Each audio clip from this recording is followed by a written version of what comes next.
Hello guys, magandang gabi. It's me again, Kamotika TV. Ayan, salamat guys sa support. Thank you so much. Thank you so much. Ayan, shoutout sa mga lagi nanonood sa vlog ko. Ayan, shoutout sa inyo guys. Salamat.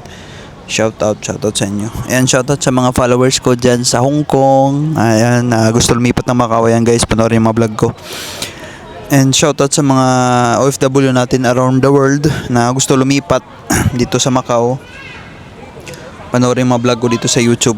Ayan, pa-share din sa mga gusto mag-Macau na friend nyo. And para maano sila, para magkaroon sila ng knowledge about dito sa Macau. Kasi mahirap ka pupunta ka lang Macau tapos wala kang knowledge. Di mo alam yung gagawin mo. At least may knowledge ka, diba? Ayan, for today's video guys, and marami kasi nagtatanong sa akin kung mahirap ba maghanap ng trabaho dito sa Macau. And so to be honest guys, mahirap ngayon maghanap ng trabaho. Mahirap naman talaga pag wala kang diskarte. Diba? Yun lang lagi ko sinasabi, diskarte ka dito sa Macau. Kasi kung wala kang diskarte, walang ano talaga. Walang mangyayari sa pagpunta mo dito tapos pag-apply. Guys, dito kasi kasi syempre nag-apply na rin ako dito. Kaya nga nagturo lang ako dito tapos nagtrabaho. Bisa bisa experience ko, bisa mga syempre pa-apply lang ako dito na walang trabaho, apply. Sa pagkakaano ko dito about sa akin, mahirap. Ako kasi nagdiskarte ako eh. Pag wala kang diskarte, yung parang tamad ka. Ano talaga dito eh, kung gusto mo talaga makahanap ng trabaho, gagawa ka ng paraan. Gagawa ka, magtsatsaga. Yung tiyaga talaga yung pinaka-importante doon. Tiyaga, sipag, dasal. Yun talaga yung ano dito guys, puunan mo sa Macau. Kailangan mo matyaga, sipag, dasal. Yan, prayer ka. Kasi kung wala ka niyan, hindi mo magiging successful yung ano mo. Tapos lagi ka nakikinig sa mga dyan, ay mahirap na yung maghanap trabaho. Isa yan sa mga dahilan ng mga sagabal sa buhay mo yan. Mga negative na tao, huwag ka magano dyan. Mahirap dito, mahirap. Kailangan mo magtiyaga, kailangan mo hindi sumuko. Kasi pag susuko ka agad, wala na yung gusto mo mawawalan ka ng gana. Isang linggo lang na wala nangyari, susuko ka na guys. Every magpalit ka ng strategy. Ay ganitong strategy hindi gumana, dapat ibahin ko na. Ganoon. Kailangan mo ma-diskarte sa paghanap ng trabaho. Parang sa Pinas lang din yan. Pag naghahanap ka ng trabaho, di ba gagawa ka ng paraan. Dapat pag nandito ka sa Macau, maaga yung alis mo, hindi yung tanghali. Naku, wala yan. Tapos huwag ka magano dyan sa mga parang naglalakwat siya lang dito sa Macau, gala-gala, lakad-lakad lang, tapos wala naman ang dami dito, nag-ikot-ikot lang, tapos wala pa ilang oras na wala pa napasahan. 'Di ba? Guys, dito pag pumunta ka, bibigyan ko kayo ng tips ha. May mga agency dito nanghihingi ng 10 per CV. Guys, bago kayo magbigay doon, tanungin nyo muna kung may hiring ba, anong hiring nyo dito ng trabaho. Pag hindi magsalita, wala yan.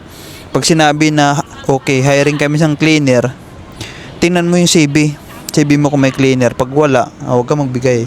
Diba, sayang 10. Kasi yung iba dito na mga nag-a-apply, bigay lang ng bigay. Doon sa mga agency, bayad ng bayad. Di mo lang nagtatanong, tapos wala pala. Mga agency na yan guys, ano lang yan sila, tanggap yan. Kaya kawawa ka.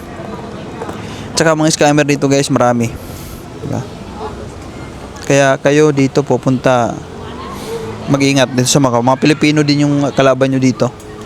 Totoo yan. Mga online dito na mapustog kayo dyan. Kasi mag-apply kayo dun sa agency mismo para wala kayong maging problema sa buhay. Hindi kayo may stress. Diba? Hindi kayo mapagastos. Tapos may mga Pilipino dito nagpo-post tapos papangakuha ka ng trabaho. Huwag kayo dyan magpapaniwala. Sinasabi ko na sa inyo yan guys para maano kayo. Ma-aware sa mangyayari dito sa Macau. Totoo yan, mga sinasabi ko, hindi ko lang yan gawa-gawa. Pag pumunta ka dito, mag-focus ka kung anong goal mo. Diba? Para makahanap ka kagad ng trabaho. Walang mahirap sa taong nagtsatsaga, nagsisipag. prayer, siyempre. Dasal, dapat laging dasal, may kasama ka. Prayer, pinaka-importante dyan. Pagising mo ng umaga, prayer. Pag alis mo, prayer, Lord, alis ako ganito. Apply ako ngayon, tulungan mo ako. Ganon. O pag uwi mo, Lord, madami kong pinasaan ngayon. Ikaw na bahala. Ganon. Surrender ka lagi sa Kanya everyday. Kasi siya lang makakatulong sa iyo, si Lord. Ba? Ganon guys yung gawin niyo pag nandito ka sa Macau. Mahirap ngayon sa Macau maghanap ng trabaho. Pag wala kang diskarte. Yung mga nahirapan lang dyan is yung mga walang diskarte, gusto nila instant, gusto nila isang apply, may trabaho na. Hindi ganun guys dito. Talagang paghihirapan mo pag-apply. Tiyaga lang. Bakit kami nakahanap ng trabaho? Oh. Walk-in lang ako. Walk-in. Wala akong agent dito. Diba? Diskarte ba? Diskarte. Hindi puro ano lang.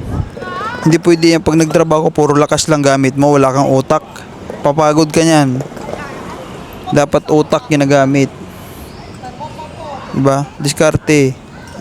Mag-iisip ka kung paano ka makaalam sa mga nag-apply ngayon. Marami nag-apply dito, kaso nga lang walang diskarte. O paano mo sila masasalisihan? O masasalisihan mo sila kasi umaga ka na alis. Sila tanghali na wala. Ikaw yung mabilis makahanap kasi umaga ka. Yan, sinishare ko sa inyo yung mga dapat nyong gawin para alam nyo na gagawin nyo sa Macau. Yung mga gusto lumipat dyan na galing Hong Kong papuntang Macau, terminate dyan, guys, Macau is welcome kayo dito. Huwag kayo matakot na nahirapan ka na dyan sa trabaho mo. Hirap ka na. Gusto mo nang lumipat pero nag-iisip ka kung makakahanap ka ng trabaho. Guys, huwag nyong isipin na huwag nyong pangunahan yung sarili nyo. Ay, baka hindi ako makahanap. Wala. Pag puro ka baka, walang mangyayari sa buhay mo. Totoo yan. Hanggat di mo sinusubukan, walang mangyayari sa buhay mo. Kung puro ka lang, ay, baka di ako makahanap. Tiis na lang muna ako kahit mahirap. Guys, bakit ka magtitiis dyan? Diba? Huwag ka magtiis dyan kung hirap ka na. Diba? Sabihin mo sa sarili mo na kaya mo. Kasi kung hindi mo susubukan, walang mangyayari sa buhay mo. Totoo yan. Puro ka lang baka. Yung baka na yan yung makakapagpahamak sa'yo. Puro baka. Diba? Yun lang guys. Basta ano mo lang sarili mo. Kaya mo yan. Maging positive ka lang sa sarili mo. Huwag mong i-down. Lahat kaya mo. Sabihin mo sa sarili mo, kaya mo.